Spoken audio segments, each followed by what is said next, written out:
우리가 읽은 이 본문은 우리의 믿는 도리의 사도이며 대제사장이신 예수를 깊이 생각하라 라고 말씀합니다. 대제사장이신 예수를 깊이 생각하라 라고 하는 말씀은 십자가를 지시고 그 대제사장의 사역을 감당하신 예수님을 생각하라 라고 하는 의미이겠습니다. 더 축약하면 십자가를 생각하라. 십자가를 깊이 생각하라 라고 하는 말씀이 되겠습니다. 십자가는 기독교의 상징입니다. 자, 그러면 우리가 깊이 생각해야 할 그 십자가, 예수님의 십자가는 무엇을 말하고 있을까요? 오늘은 이 고난주간 사순절 네 번째 주일입니다. 사순절에 이제 끝무렵에 이제 도달하고 있는데 예수의 십자가는 도대체 무엇을 말씀하고 있을까요? 그 전에 우리가 먼저 알아야 할 것은 이 십자가의 원래의 의미이겠습니다. 그리고 그 다음에 예수님께서 그 십자가를 지심으로 달라진 그 의미가 무엇인가 하는 것을 오늘 이 시간 여러분들과 함께 상고하면서 하나님의 은혜를 구하겠습니다. 자, 먼저 그 십자가의 원래의 의미부터 살펴보고자 합니다. 그 원래의 십자가는 어떤 것이었을까요?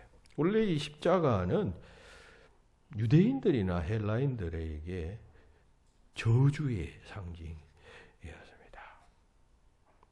예수님 당시에 이 십자가는 당시의 세계를 제패하고 있었던 로마인들이 주로 사용하던 아주 극한 죄를 범한, 특히 정치적인 죄를 범한 죄수들을 극형에 처할 때 사용하는 사형틀이었습니다.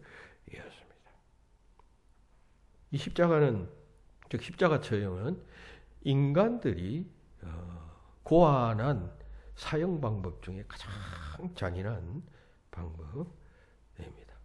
그러니까 이 사형법은 될 수 있으면 이 사형당하는 죄수가 가장 오랜 시간 동안 고통을 느끼면서 죽어가도록 하기 위하여 만든 처형법인 것입니다. 그래서 로마 제국은 주로 이 사형을 소위 정치범들, 식민국가의 정치범들에게만 내렸습니다. 그러면 자국민들이나 혹은 이런 사람들에게는 이런 극형을 자지 않았단 말이죠. 사형을 시키더라도 이렇게 고통 없이 죽이는 그런 방법들이 있지 않았겠어요. 그런데 아주 비식민 국가의 정치범들, 로마에 저항하던 정치범들만 에게만 내리던 그런 아주 극악무도한 사형제도였다는 것입니다. 십자가의 그 세로 형태를 우리는 보통 폴이라고 말합니다. 여러분 그 산에 등산하러 가면 폴대라고 하는 그런 말을 쓰잖아요. 그러니까 지주대를 가로 형태를 폴이라고 말하는데 통상 이것은 한 2m 정도의 높이밖에 되지 않습니다. 그런데 우리가 종종 이렇게 성화 같은 데 보면 아주 예수님께서 높은 십자가 위에서 그 높이 달리신 예수님의 모습을 그 그린 그림들을 우리가 종종 보는데 그것은 예수님에 대한 신앙심과 그리고 십자가의 고귀함을 돋보이게 하기 위함이지. 실제 십자가의 높이는 2m였습니다. 2m니까 보통 사람들의 키가 170, 180 정도 되면은 그냥 땅에서 한 30cm 정도밖에 여유가 없습니다. 그리고 이 십자가에 달려서 그 다음에 죽으면 그 주변에다가 내던져 버렸습니다. 그래서 예수님께서 달려 돌아가신 그곳의 이름이 해골이잖아요. 해골이라 부르는 곳이었는데, 이 해골이라는 말은 히브리어로는 골고다, 그리고 라틴어로는 갈보리입니다. 이 해골이라는 이름이 붙여진 이유는 이곳에 많은 시신들이 그냥 버려진 채로 있었는데, 들짐승들이 와서 그 시신들을 그냥 먹는 것이죠. 그러니까 해골만 남는 것이죠. 그래서 그 주변에 해골들이 많이 있게 되어서 붙여진 이름이었습니다. 그러니까 로마는 이렇게 자신들에게 저항하던 정치범들에 대해서 시신을 거두지도 못하게 하면서 극도의 모멸감을 그들에게 주었던 것입니다. 예수님께서 운명하신 후에 아리마다 요셉의 무덤에 시신을 안치한 것은 매우 예외적인 일이었습니다. 자, 그리고 이 세로 형틀을 폴이라고 말했고, 가로 형틀은 트랜스버스 바라고 그렇게 말했어요. 이것은 그러니까 트랜스버스라는 말은 관통한다라고 하는 말 아니에요. 세워진 이런 폴대에다가 이걸 이 가로 형틀을 이렇게 덧댄다 이런 말이죠. 이 사형수가 이 가로 형틀을 치고 가야만 했습니다. 골고다까지, 그 십자가의 처형 장소인 골고다까지 이 사형들을 지고 가겠는데, 이때 여기에 도착하게 되면 우리가 이제 종종 영화 같은 데 보면 예수님께서 그 십자가를 지고 가로 세로 붙어 있는 십자가를 지고 가는 것으로 이렇게 영화 같은 데서는 보는데, 사실은 그렇지 않고 가로틀만 지고 가게 되는 것이에요. 그리고 그곳에 도착하게 되면 옷을 다 벗기고, 그리고 그 가로 형틀에, 자기가 지고 갔던 가로 형틀에 그를 누입니다. 그리고 손목이나 어깨 같은 것을 단단하게 끈으로 묶습니다. 그리고 손에다가 못을 칩니다. 못을 쳐서 고정시키게 됩니다. 그러면 뭐 벌써 그냥 이 가로 형틀에 묶고 못을 칠 때부터 고통은 시작되는 것이죠. 그러면 여기서 고통이 끝나는 것이 아니라, 이때 이렇게 못을 치면 파티블룸이라는 그런 소위 이런 그 기중기, 소위 이제 오늘날로 치면 기중기 같은 역할을 하는, 뭐 그렇게 끈을 묶고 도르래 같은 것을 이렇게 끌어당기는 그런 기기로 이 가로 형틀에 손발이 묶이고 못이 쳐진 죄수를 갖다가 그 폴대에다가 덧대게 됩니다. 그리고 거기다가 고정을 시키게 됩니다. 이때 이 세로 형틀에는 발판이 없어요. 우리는 종종 뭐 예수님께서 그 십자가 밑에 있는 발판 위에 올라서서 그래도 이 통증과 그냥 못을 쳤을 때 몸무게 때문에 이렇게 몸이 내려앉을 때 그 몸무게를 지탱할 수 있는 발판이 있는 십자가를 생각하는데, 대체로 발판이 없었어요. 단 거기에 중간 부분에 쇠기 못이 하나 박혀 있었습니다.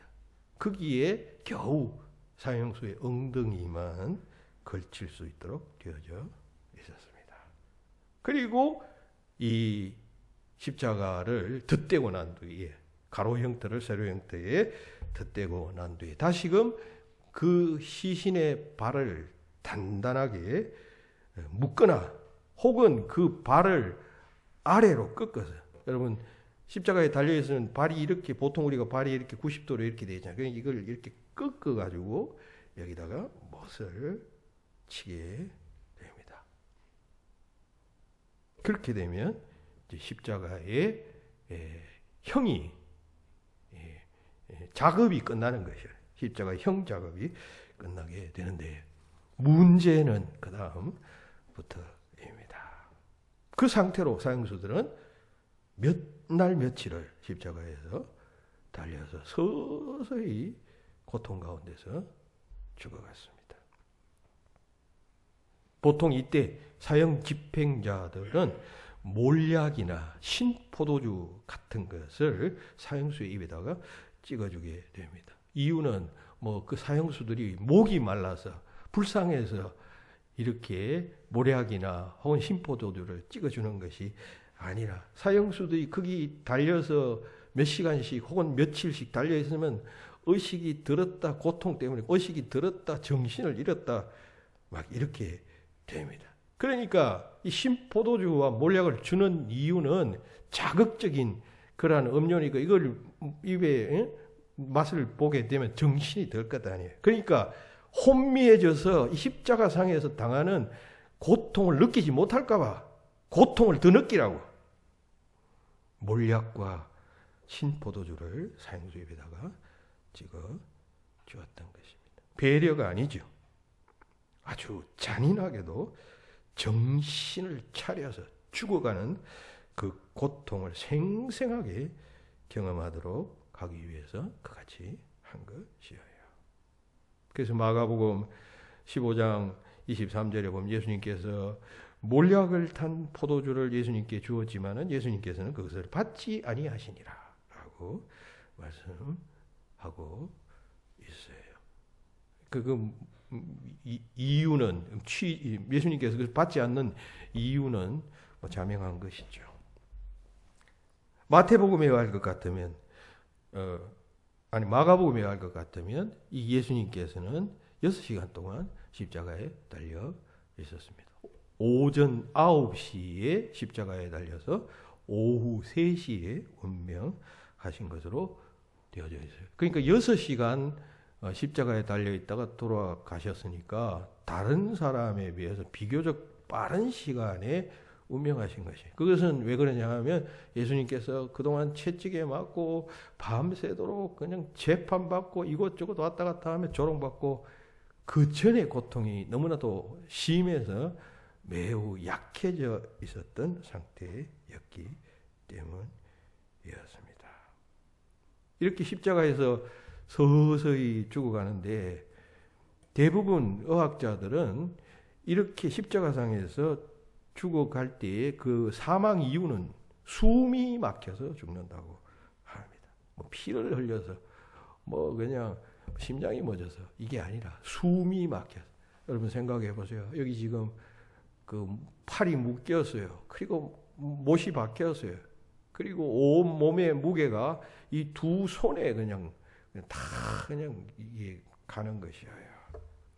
그리고 그냥 고통은 오죠. 그러면 숨을 쉴 수가 없게 돼요. 고통 중에서 숨을 쉴 수가 없게 된단 말이죠. 오랜 시간 동안.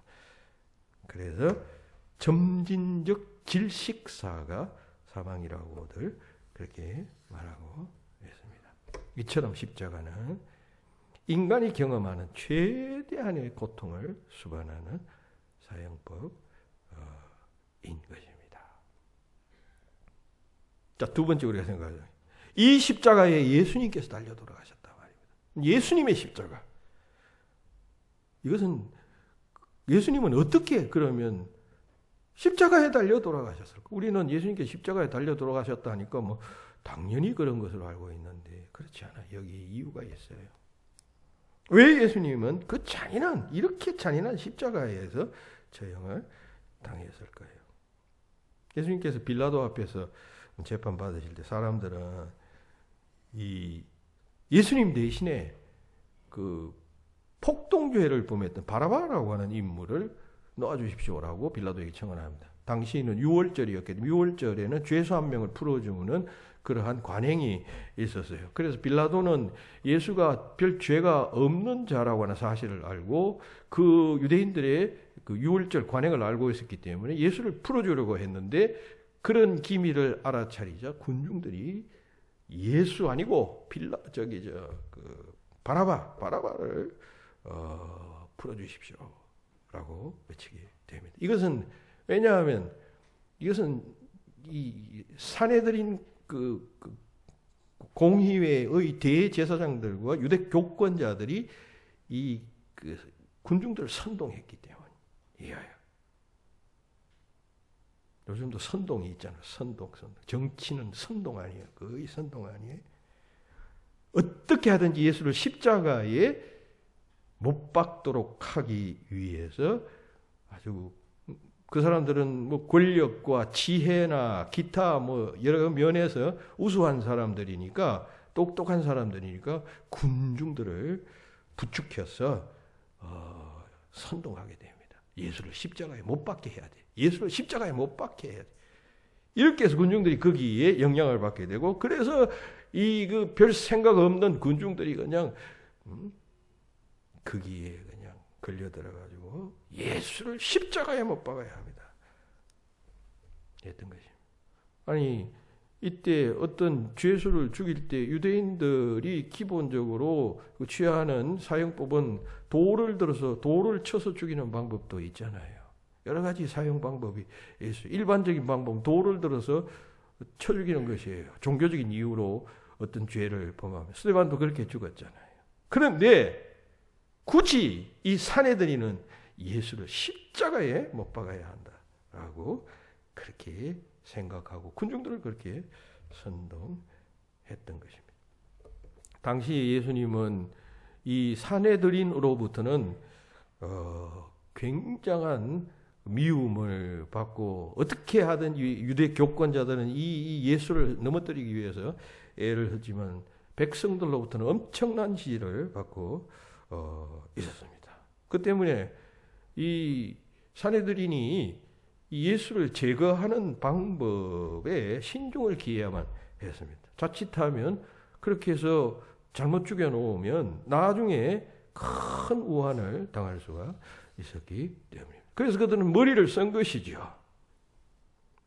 요즘도 그렇지만 정치가들이 어떤 명망 있는 사람을 제거하는 방법이 있잖아요. 일단 도덕성에 흠집을 냅니다. 어떤 무엇을 하려면 도덕적으로 그 사람이 문제가 있다 뭐 이런 식으로 해서 문제를 삼잖아요. 그리고 여론을 부정적으로 자꾸 조작합니다. 그리고 선동합니다.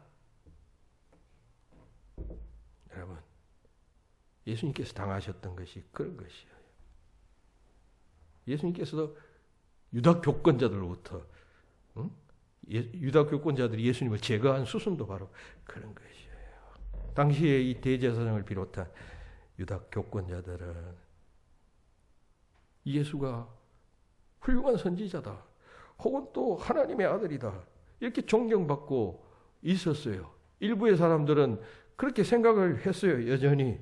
근데 만약 이 예수를 잘못 죽이면 나중에 예수가 죽고 나면 그 다음에 분위기는 확 180도로 달라질 가능성이 생기잖아요. 권력이 있다고, 힘이 있다고 어떤 사람을 제거해 버리면은 나중에 하나님의 선지자를 그들이 죽였다라고 하는 여론이 확산될 수가 있잖아요. 그렇게 되면 그것은 반동의 불씨가 되는 것이죠. 이런 사실을 잘 알았던 이들은 어떻게 하든지 백성들이 예수에 대한 인식을 다르게 가질 수 있도록 해야만 했단 말이죠. 이들은 경험이 있었잖아요. 예수님께서 살아계실 때 몇 차례에 걸쳐서 예수님을 공경에 빠뜨리기 위해서 애를 썼잖아요. 그런데 모두 헛수고로 돌아갔습니다. 그래서 이들은 백성들에게 어떻게 하든지 예수가 하나님의 아들이 아니다, 하나님의 선지자가 아니다, 예수는 저주받은 자다라고 하는 점을 보여준다면 자신들의 그 행동과 판단이 정당화될 수가 있었습니다. 그래서 예수를 반드시 십자가에 달아야 한다라고 생각하기 이르게 된 것입니다. 신명기 21장 23절에 보면 이런 말씀이 있어요. 그 시체를 나무 위에 밤새도록 두지 말고 그날에 장사하여 내 하나님 여호와께서 내게 기업으로 주시는 땅을 더럽히지 말라. 나무에 달린 자는 하나님께 저주를 받았음이니라. 그런 말씀이 있죠. 나무에 달린 자는 하나님의 저주를 받은 자라고 하는 말씀이 있으므로 이 사람들은 예수를 만약에 십자가에 못 박으면, 십자가는 나무 아니겠어요? 그 십자가에 못 박아 죽이면 예수가 선지자가 아니라 거짓된 자예요. 하나님의 저주를 받은 자이라고 하는 사실이 간접적으로 입증되잖아요. 그렇게 해서 예수를 가시 같았던, 눈에 가시 같았던 예수를 하나님의 저주받은 자라고 몰아세우기 위해서 백성들을 선동하고, 선동하는 방법이 여러 있겠죠. 사람을 시켜서 그냥 하인들을 시켜서 백성들 속에 들어가서 이랬대 저랬대 소문 몇 마디만 퍼뜨려 보세요. 당장 퍼져나가지. 교회 안에서도 그런 사람이 있잖아요. 이것저것 해서 그냥 소문 싹싹 퍼뜨려 가지고 전체 분위기를 아주 그냥 파탄으로 몰고 가는 사람. 어느 공동체든지 다 그런 사람들 있어요. 그래서 결국 예수는 십자가에 달려 돌아가게 된 것이죠. 빌라도는 예수를 구해보려고 애를 썼지만 십자가에 못 박아라, 십자가에 못 박아라. 백성들이 그렇게 외침으로 인하여, 빌라도는 정치하는 사람이니까 대중들이 외치면 그 자기 민족도 아닌데 백성들 이야기 들어주지. 그래서 손을 씻은 거예요. 이 사내들이는 예수 사후까지도 생각했습니다. 예수가 죽고 나면은 그의 제자들이 분명히 예수는 훌륭한 우리의 스승이었고 선지자였는데 사내들인의 모함으로 죽였다라고 하는 소문을 퍼뜨리게 될 것이고, 그것을 예상해서 그럴 경우에 아니다, 봐라, 그는 나무에 달려 죽었지 않느냐, 십자가에 달려 죽었지 않느냐, 성경에 뭐라고 되어져 있는 십자가에 달려 죽은 자는 저주를 받은 자라고 되어져 있지 않느냐. 그의 죽음이 그 사실을 증명한다 했던 것입니다. 그래서 예수님은 십자가에 달려 돌아가시게 되었습니다. 예수의 십자가. 그래서 예수님은 그 십자가를 지신 것입니다. 이제 또 생각하는 것은 이 십자가 이후에 모든 것이 다 달라졌습니다. 그 십자가가 달라졌단 말이에요. 달라진 십자가. 자, 그런데 이 십자가가 놀라운 인간 구원과 생명의 십자가가 되었어요. 그 저주의 십자가가 놀라운 인간 구원의 십자가가 되었습니다. 인간들을 가장 잔인하고 사악하게 죽이던 그 사형틀 십자가가 영생과 구원의 방편이 되었어요. 놀라운 일이 아닐 수가 없어요. 그래서 우리는 이 십자가를 역설의 십자가 혹은 십자가의 역설이라는 말을 사용하고 있어요. 오늘 설교의 제목이 십자가의 역설이죠. 이 부분에 대해서 좀 더 여러분들과 함께 깊이 상고히 원합니다. 역설이라는 말은 영어에서 파라독스라고 말해요. 파라독스. 이 파라독스는 헬라어에서 파라독소스라고 하는 말에서 나왔어요. 이게 무슨 말이냐면 들어보셨겠지만 대충 여러분들 의미를 좀 이해하고 계신 분들도 있을 것입니다. 이게 잘 들어봐서 이런 것이에요. 상식적으로는 모순되는 말인 것 같지만은 실질적 내용에 있어서는 진리를 나타내는 진리를 나타내고 있는 표현을 파라독스라고 말해요. 역설이라고 말해요. 달리 말하면 상식에 벗어난 것처럼 보이지만은 진리인 의견이나 주장. 어떤 말을 하는데 그 말이 상식적이 아니에요. 그런데 실제로 그게 사실인 그러한 주장을 역설이라고 말한단 말입니다. 이렇게 말하면 여러분 잘 이해하기 어렵겠습니다. 예를 들어서 설명하겠습니다. 예를 들면 너희 중에 누구든지 어뜸이 되고자 하는 자는 너희의 종이 되리라. 예수님께서 말씀하셨어요.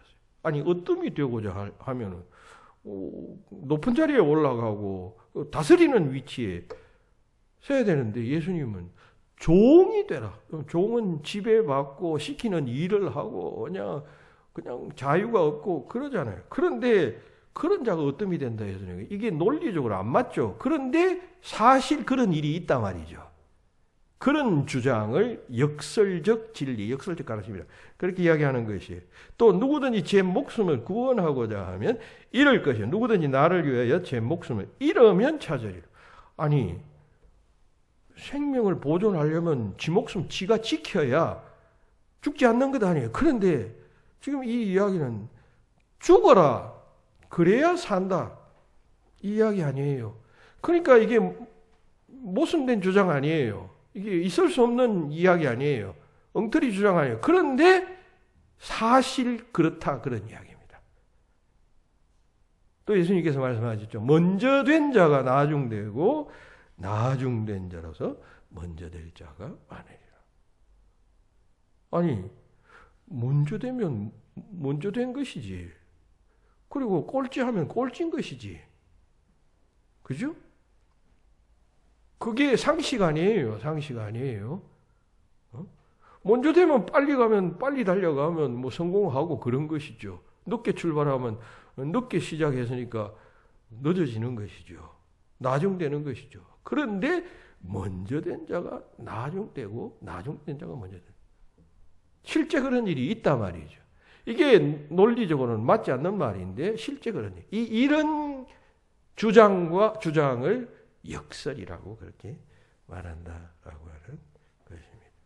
그러니까 기독교를 역설의 종교다라고 말하는 것은 기독교의 가르침 중에 그러한 역설적 가르침이 많다라고 하는 이야기이기도 하지만 그보다 더욱더 중요한 것은 십자가의 역설 때문이라는 것입니다. 그래서 기독교를 역설의 종교라고 말해요.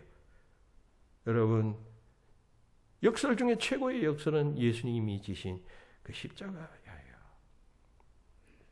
지금 이야기했죠. 이 십자가 이렇게 잔인하고 이렇게 무시무시한 그런 사형의 십자가, 저주의 십자가였는데 이게 예수님이 이 십자가를 지셨는데 그 다음부터 이 십자가가 완전히 인류를 다 바꾸어 놨잖아요. 변화되었잖아요. 그 십자가가 놀랍게 변화되어졌다. 그런 이야기인 것입니다. 예수님께서 십자가를 지시기 얼마 전에 하신 말씀 요한복음 12장 24절에 나오죠. 유명한 한 알의 밀 비유아니에요. 거기 보면 한 알의 밀이 땅에 떨어져 죽지 아니하면 한 알 그대로 있고 죽으면 많은 열매를 맺느니라 했어요. 이것은 예수님께서 자신이 질 십자가를 예언한 말씀이에요. 이게 무슨 일반 보편적인 그러한 가르침이 아니라 십자가에 대한 이야기예요. 그리고 십자가를 지고 난 후에 있게 될 일에 대해서 예언하신 말씀이에요. 내가 십자가를 지게 되면 그 후에 그 십자가로 인하여 많은 변화가 생길 것이다. 많은 열매가 맺을 것이다. 여기서 말한 열매는 뭐겠어요? 압축해서 이야기하면 생명의 역사가 일어날 것이다. 영생의 역사가 일어날 것이다. 이런 이야기인 것이죠. 많은 사람들이 이 일로 인하여 새로운 생명을 얻게 될 것이다 하신 그런 말씀이에요. 그러니까 이것은 그 십자가의 역설에 대한 예언의 말씀인 것이죠. 그래서 기독교를 역설의 종교라고 말한다는 것입니다. 자, 그렇다면 십자가가 구체적으로 어떤 역설을 말하고 있을까요? 그 몇 가지 살펴보고자 합니다. 한 세 가지나 한 두 가지, 시간이 없으면 한 두 가지 정도 하도록 합니다. 첫째는요, 죽음 대 생명의 역설. 죽음 대 생명. 십자가는 죽음의 상징입니다. 그런데 여기서 새 생명이 다시 그냥 피어오르는 것이에요. 죽은 미랄이 많은 열매를 맺는 것과 같이.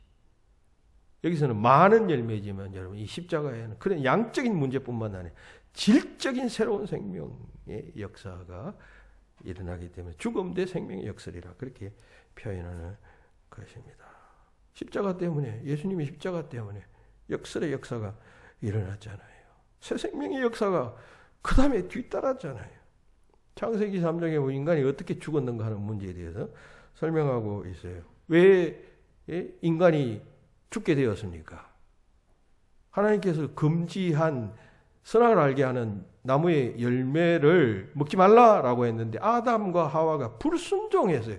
불순종 때문에 생겨난 비극이에요. 그러니까 그것은 죄에 대한 징계로서의 죽음이에요. 인간의 죽음이라는 것은 하나님의 명령에 불순종함으로 인하여 생겨난 그러한 죽음이에요.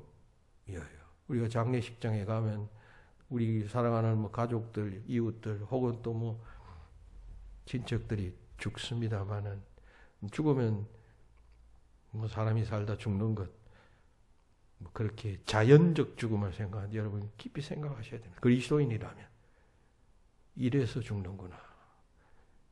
하나님께 불순종해서 죽음이 인간 삶에 들어왔고 그래서 죽는 것이구나 하는 사실을 항상 생각하라는 이야기를 제가 여러 번 했습니다.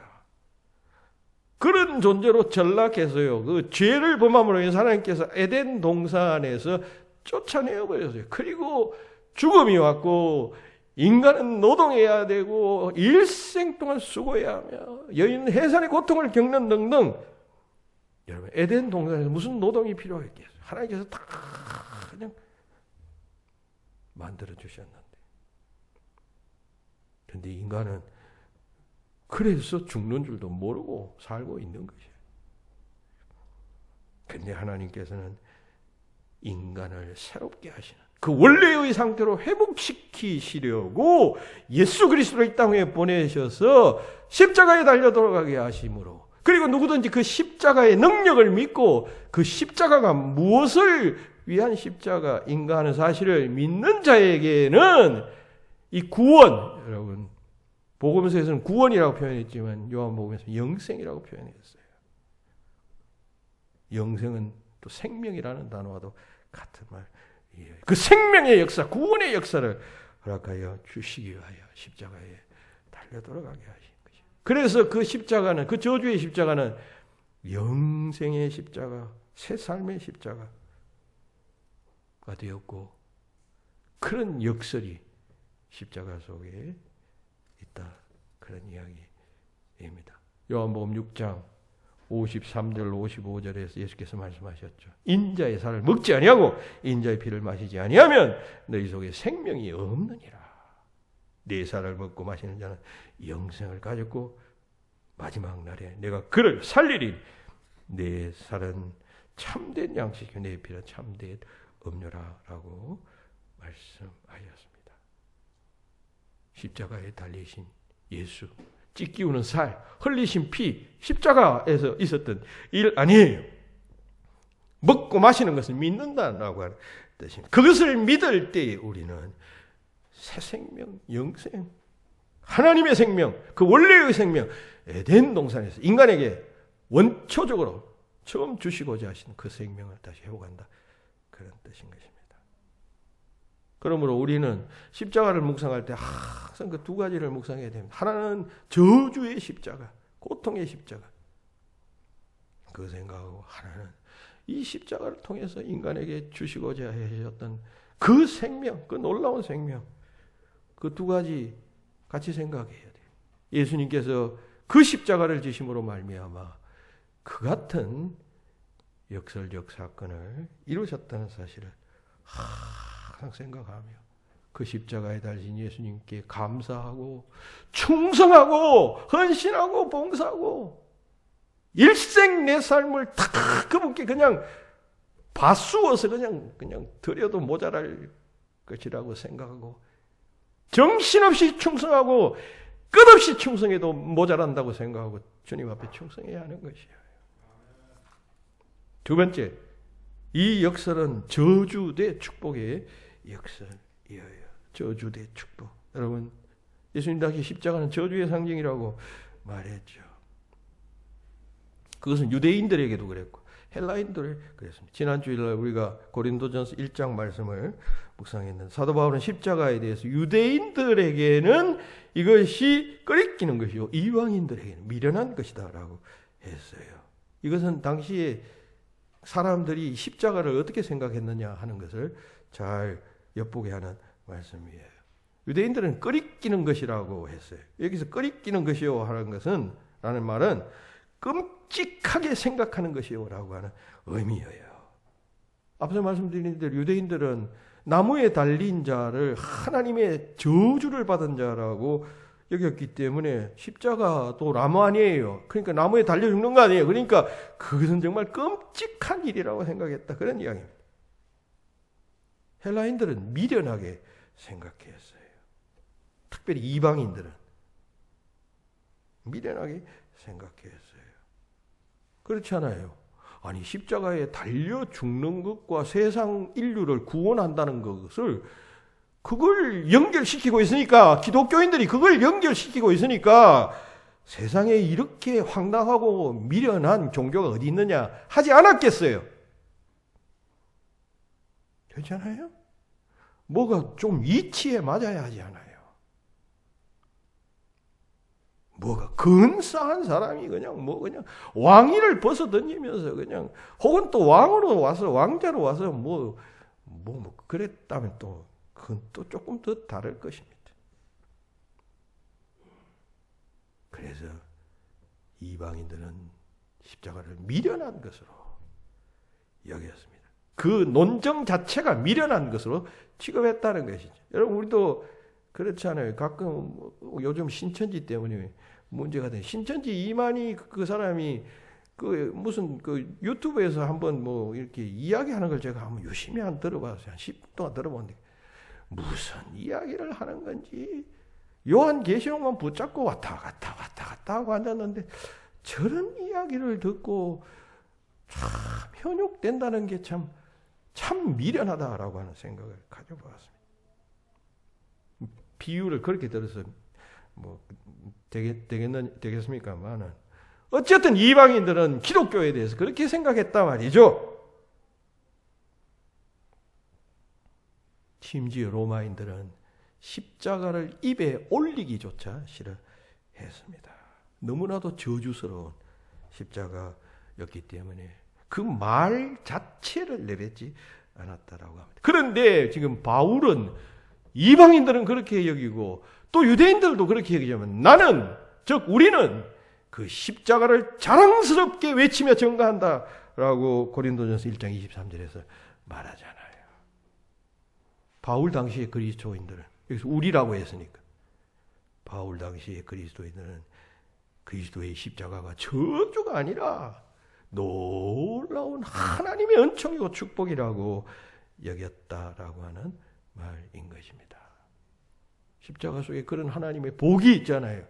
십자가 때문에 우리가 구원 얻었잖아요. 십자가 때문에 우리가 다 죄사함 받았잖아요.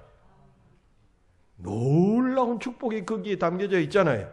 저주의 십자가 속에 한편 저주의 십자가였지만 역설적으로 그 십자가 예수가 지신 십자가 그 십자가에는 이런 새 생명의 역사 축복의 역사가 있게 되었던 것입니다. 그러므로 우리는 이 십자가의 은총을 내가 믿게 되고 알게 되고 받아들이게 되고 그리고 순종해야겠다라고 생각하는 마음이 드는 그 마음이 드는 것을 하나님 앞에 감사해야 합니다. 그거 그냥 우리 인간의 의지로 내가 믿어야겠다. 내가 논리적으로 맞아서 그래서 내가 믿어.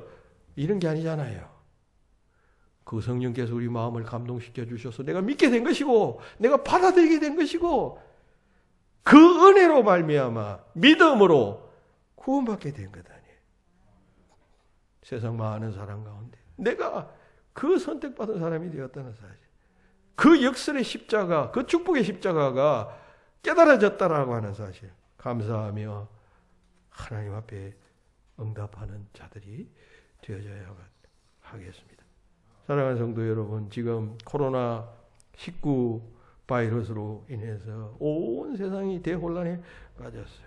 인류 역사상 전무후무한 불안과 공포가 온 세계인들이 일시에 지금 몰아닥치고 있습니다. 혹자는 이번 사태가 주는 그 공포와 불안은 제2차 세계대전 때와 비슷하다라고 그렇게 말하고 있어요. 중남미에는 지금 죄수들이 탈옥 소동이 벌어지고 폭동이 일어나고 여러분 외환시장과 경제는 지금 출렁이고 있습니다. 무엇보다도 이런 사태가 지금 그리스도인들이 그동안 생명과 같이 여겼던 그러한 하나님에 대한 예배까지도 지금 무력화시키고 있습니다. 기독교계가 지금 역사상 처음으로 예배 모임을 지금 갖지 않고 있어요. 2000년 역사 가운데 여러분 이런 일들이 있었습니까? 2000년 역사 가운데 지금 처음 있는 일을 여러분들이 제가 지금 경험하고 있는 것이에요. 감사하시기 바랍니다. 한국 천주교회에서는 한국 선교 236년 만에 전국에 있는 모든 교구의 미사를 중단시켰습니다. 개신교회도 지금 온라인 예배를 드리는가 하면 주중 기도회, 집회, 선교회 단위의 모임 다 지금 폐쇄했습니다. 엊그제 보니까 국무총리가 나와서 교회 모임에 대해서 협조를 구하고 만약 지키지 아니하면은 만약 7가지 지침을 하나라도 위배하게 되면 거기에 대한 책임을 묻고 거기서 어떤 환자가 발생하면 그 환자에 대한 구상권까지 청구하겠다라고 하는 강경한 태도를 취하고 있습니다. 죽음의 십자가, 저주의 십자가, 절망의 십자가가 마치 드리워지는 것 같습니다. 그런데 우리는 이 십자가의 역사를 믿습니다.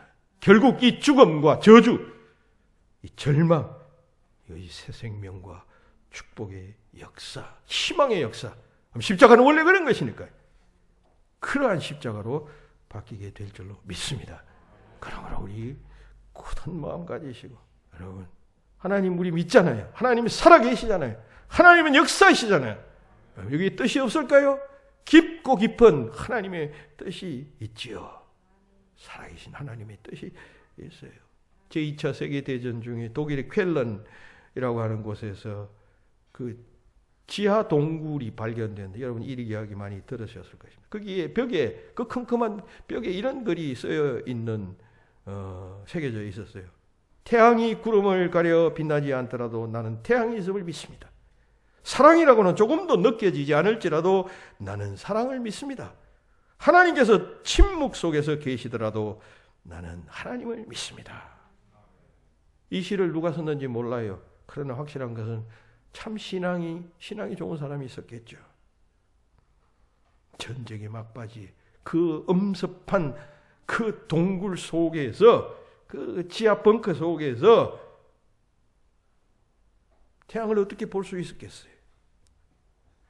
그런데 이분의 마음 속에 사랑이 가득 차 있었고 보이지도 아니하시고 역사하시지도 아니하는 것 같지만 하나님은 살아계신다라고 하는 사실을 믿고 고백했던 것처럼 오늘 우리들도 이러한 위기 상황 속에서도 하나님의 살아계심을 믿고 끝까지 우리가 있어야 할 그 자리에 있어야 하고 또한 이 십자가를 져야 할 것입니다.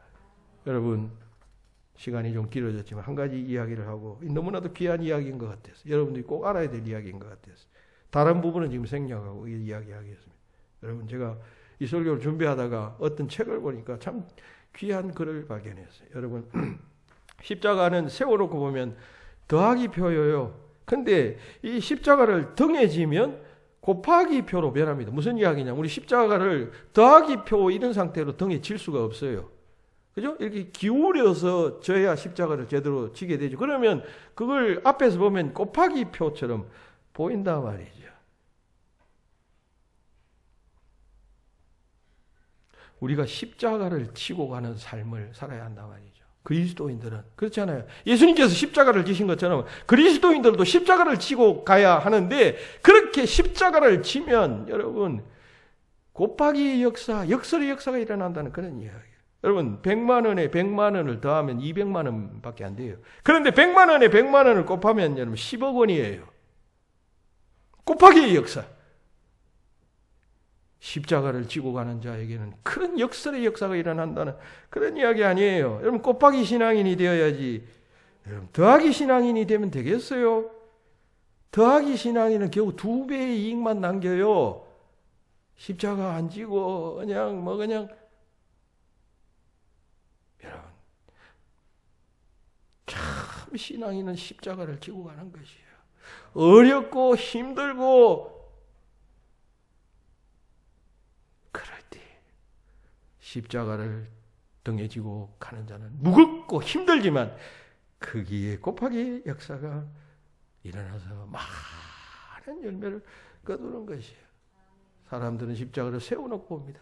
더하기 십자가만 보고 앉았어요. 그리 신앙생활이 그냥 거기 겨우 2배의 열매를 맺고 마는 것이에요. 근데 그것을 등에 지고 주께서 가신 그 십자가의 길 나도 가리라 따라가는 자에게는 큰 놀라운 역사가 일어나는 것입니다.